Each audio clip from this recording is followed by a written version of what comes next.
of course, now is personally making a nuclear threat and referring directly to ICBMs, right? Which would be, he's talking about the U.S. and Russia, right? He's making that very clear.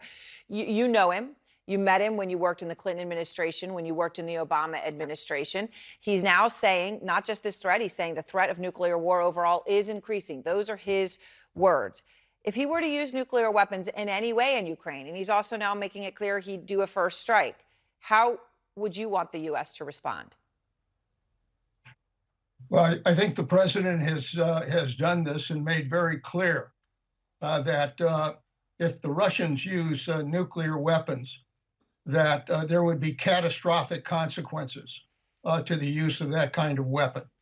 And I think that's exactly what should happen.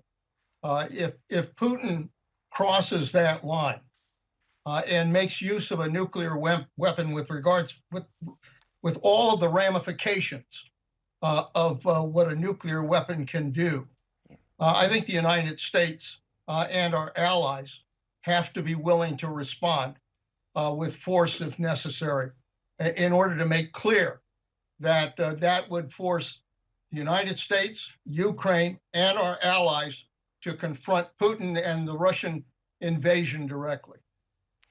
Russia has now blamed Ukraine for several attacks within Russian borders.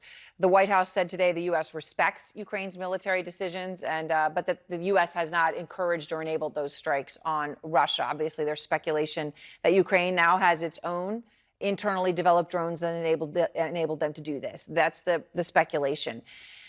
What do you think happened? I think the Ukrainians are defending themselves. That's what I think has happened here.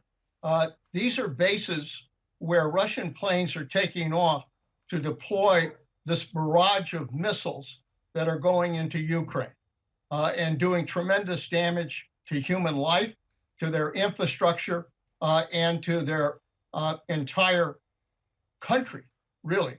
And so, I think the Ukrainians have every right to defend themselves in this situation.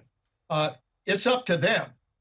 But if I were in a situation where they are taking direct hits from the Russians every day, I think the Ukrainians have a responsibility to respond.